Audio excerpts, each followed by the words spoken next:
आपल्याला कल्पना आहे की प्रधानमंत्री नरेंद्र मोदीजी यांनी किसान सन्मान योजना सुरू केली आणि आमच्या शेतकऱ्यांना 6,000 रुपये हे मोदीजींच्या वतीनं देण्यात येतात।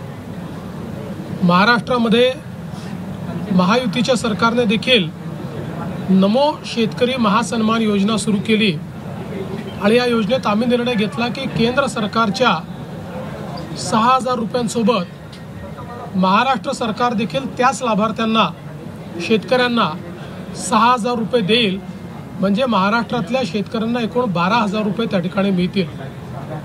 आपल्याला कल्पना आहे की या संदर्भात दर 4 महिन्यांनी आपण 2,000 रुपये त्या ठिकाणी त्यांच्या खात्यामध्ये देतो, 2,000 केंद्र सरकार देते, असं 3 हप्त्यांमध्ये आपण हे पैसे देत असतो।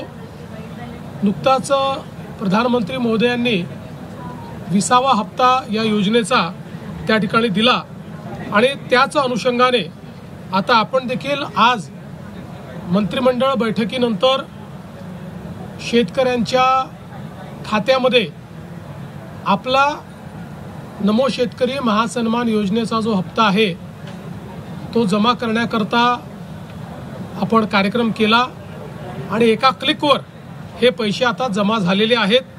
जवळपास 91,65,156 एवढ्या शेतकऱ्यांच्या 91,65,156 शेतकऱ्यांच्या खात्यामध्ये जवळपास 1,892 कोटी आणि 61 लाख 1,892 कोटी आणि 61 लाख रुपये हे आपण आज जमा केलेले आहेत।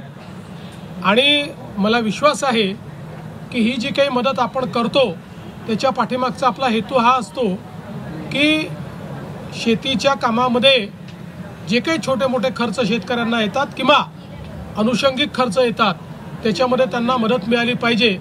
आणि निश्चितपणे आपल्याला कल्पना आहे की या महासन्मान निधीचं सर्वच शेतकरी सातत्याने स्वागत करतात, त्यामुळे आज ते पैसे आम्ही जमा केलेले आहेत। विषय वेगळा आहे। सोलापूर जिल्ह्यामध्ये जो कलेक्टरचं प्रकरण झालं त्या कलेक्टरांचा आता अधिकृत अशी माहिती आलेली की तिथली जी अवैध पाळू होते त्याच्यावर DYSPने कारवाई केली आहे। अजित पवारांनी जी धमकी दिली त्याच्यावर आता प्रश्न उपस्थित होतात की अजित पवारांच्या बाबतीत कारवाई का होत नाही। बघा, असं आहे की या संदर्भात जी काही कायदेशीर कारवाई करायची ती कायदेशीर कारवाई झालेली आहे। प्रकरणाची अजून पूर्ण माहिती आणि रिपोर्ट हा माझ्याकडे आलेला नाही, तो जिल्हाधिकाऱ्यांना मी मागितलेला आहे, तो मी मागणार आहे। एक गोष्ट आपण लक्षात घेतली पाहिजे की अजितदादांनीही या संदर्भात स्पष्टीकरण दिलेलं आहे। खूप वेळा समोरच्या बाजूला काय चाललं आहे याची आपल्याला कल्पना नसते। अनेक वेळा आमच्याकडे निवेदनं येतात, त्या निवेदनावर आम्ही कारवाई करा असं लिहितो, मात्र त्या निवेदनात सांगितलेली वस्तुस्थिती आणि प्रत्यक्षातली वस्तुस्थिती यात खूप अंतर असतं। मग अशा परिस्थितीमध्ये अधिकारी आमच्या नजरेस आणून देतात की आपण जरी कारवाई करा म्हटलं असलं तरी यांनी दिलेली वस्तुस्थिती योग्य नाही आहे, खरी स्थिती वेगळी आहे आणि त्या आधारावर कामं होतात। त्यामुळे या संदर्भात आता अजितदादांनी खुलासा केलेला आहे आणि मी स्वतः या संपूर्ण प्रकरणाचा रिपोर्ट देखील मागितलेला आहे। सध्या तरी एवढंच मला असं वाटतं पुरेसं आहे। दुसऱ्या बाजूला राष्ट्रीय पातळीवरती आज उपराष्ट्रपती पदाची निवडणूक आहे। विरोधकांकडून असं म्हटलं जातं की क्रॉस वोटिंग होईल आणि NDAतले सुद्धा काही खासदार आमच्या UPAच्या उमेदवाराला मतदान करतील। त्यांनी निश्चित स्वप्न पाहत राहावं। मी एवढंच म्हणेन, आगे आगे देखिए होता है क्या। महाराष्ट्रात क्रॉस वोटिंग होईल, आगे आगे देखिए होता है क्या।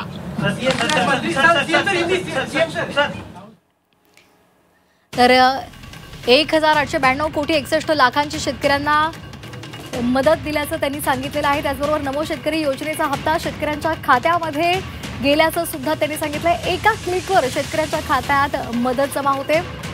शेतकऱ्यांना मदत दिल्याप्रकरणी फडणवीसांनी भाष्य केलेलं आहे। नमो शेतकरी योजनेचा हप्ता हा शेतकऱ्यांच्या खात्यामध्ये जमा होत आहे। एका क्लिकवर शेतकऱ्यांच्या खात्यात ही मदत जमा केली जाते। 91,65,156 शेतकऱ्यांना मदत मिळालेली आहे।